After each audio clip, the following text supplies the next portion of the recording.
يا مساء البطاطس عزيزي المستمع. النهارده حلقة جديدة من بودكاست قعدة وصياح. هنتكلم النهارده عن موضوع مهم جدا وبيحصل مع أغلبنا. الموضوع هو التنمر. بس بص، قبل ما نبدأ الكلام والموضوع هنروح طبعا نجيب قهوتنا المفضلة ونرجع عشان إيه؟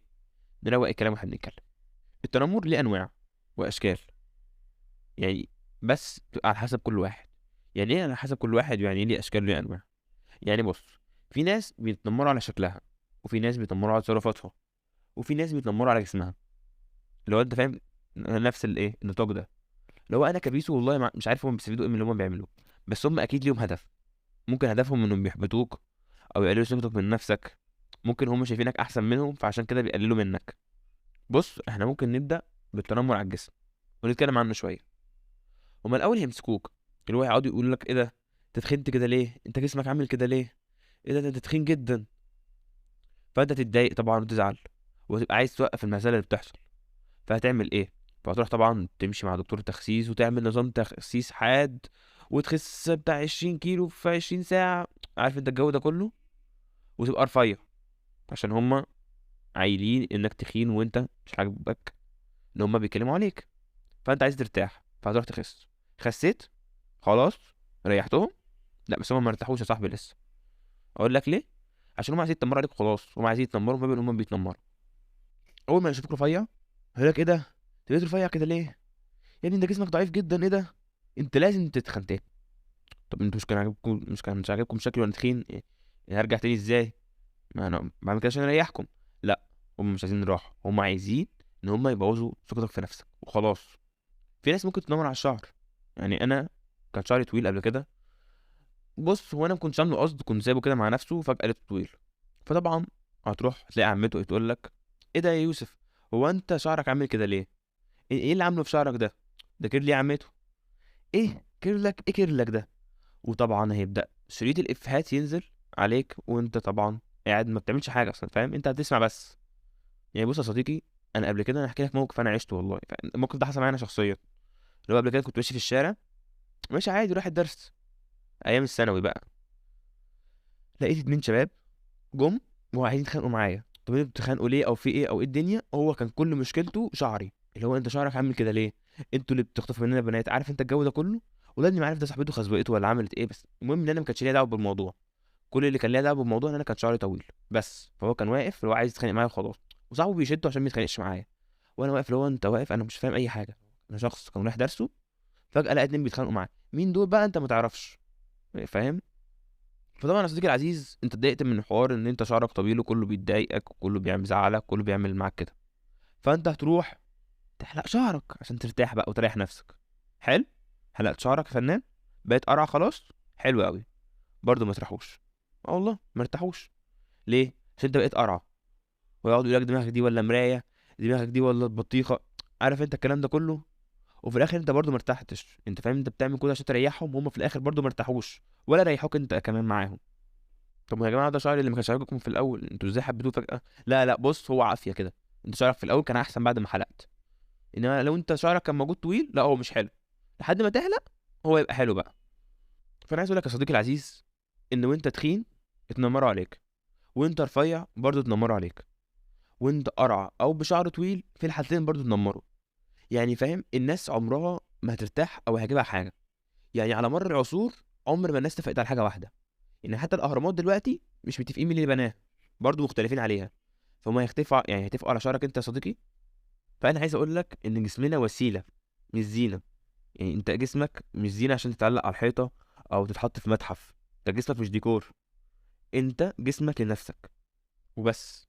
في حكمه انا كنت بسمعها كتير، اللي هو: البس اللي يعجبك، كل اللي يعجبك، والبس اللي يعجب الناس. ايوه، كل اللي يعجبك والبس اللي يعجب الناس. المثل ده انا عمري ما اقتنعت بيه في حياتي. اللي هو: ليه اكل اللي يعجبني والبس اللي يعجب الناس؟ طب ما اكل اللي يعجبني والبس برضو اللي يعجبني. بس دي حياتي مش حياتهم. ليه البس على مزاجهم؟ انا شايف ان هو طول ما هو في اطار الشرع او الدين، محدش يدعي انا بعمل ايه. طول ما انا ماشي صح او ما بغضبش ربنا، انا كده خلاص، انا كده تمام. وتبا للناس بقى مهما قالوا او مهما عملوا. كده كده الناس اصلا مش هتفقوا على حاجه. فانت مش هتفضل تمشي ترضي كل واحد في الشارع. دلوقتي انت مش ترضي الناس، فين نفسك؟ يعني لازم ترضي نفسك، مش هترضي من الناس بس. كده يا صديقي العزيز في نكون بقى وصلنا نوع تاني لآخر من فصل في التنمر. حلقتنا. انا ما اعرفش اسمه ايه، توقعي من بس التراك هو الجاي اضراره في صياحة جديدة. اكبر بكتير من التنمر. اللي هو انا وصاحبي على صاحبي، اللي هو ازاي اللي هو ازاي انا وصاحبي على صاحبي، اللي هو مثلا انت وصاحبك الروش على صاحبكوا التالت مثلا، اللي هو ممكن تتنمروا عليه باشكال كتير جدا، اللي هو ممكن انتوا الاتنين تمشوا لوحدكم وتسيبوه جاي وراكوا. إيه، تاخد صاحبك على جنب وتقعدوا تضحكوا وتسيبوه.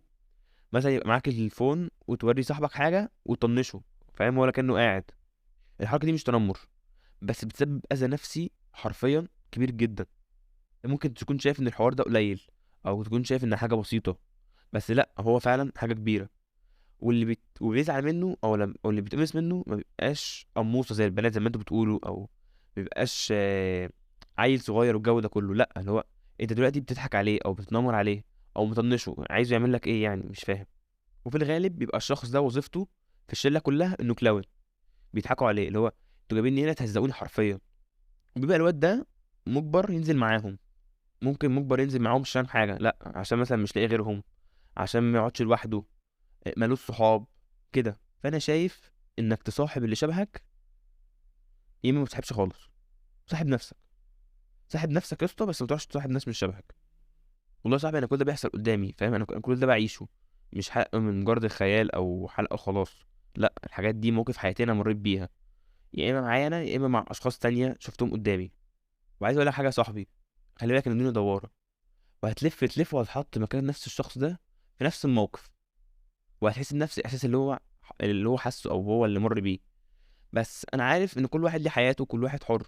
بس انت ليه تسيب اذى نفسي لاحدهم بسبب عقدك النفسيه، او بسبب انك عايز تحقق كوميديا على شخص ما تحتفظ بقى لنفسك وخلاص. يعني انت مش لازم تعيب في شخص، او مش لازم تقول عيب في شخص. هو كده كده عارف العيب اللي فيه، يعني مش مستنيك انت تيجي تقول له والله يا صاحبي مش مرايه بيتهم مكسره، لا، مرايه بيتهم سليمه عادي. فهو شايف نفسه في المرايه، وشايف ان هو كويس، او شايف ان هو وحش، او شايف ان هو تخين. مش محتاجك انت تيجي تقول له يعني، فاهمني. فطول ما محدش طلب رايك، احتفظ بيه لنفسك. بص، حتى لو طلب رايك، ما تقولش رايك ببجاحه، قول رايك باحترام او بذوق، فاهم. اكون شاكر ليك جدا بصراحه لو انت قلت رايك بذوق وباحترام. وانت يا صاحبي حاول تنط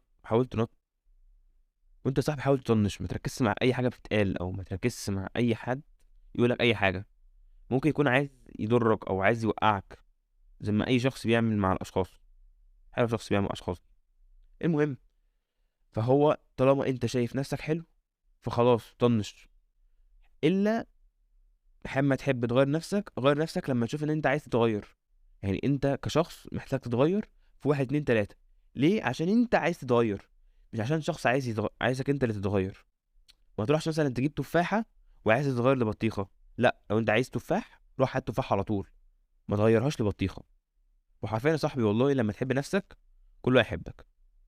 وكده يا عزيزي المستمع، نكون خلصنا حلقتنا بتاعت النهارده، ونتقابل بقى ايه يوم التلات الجاي في نفس الميعاد.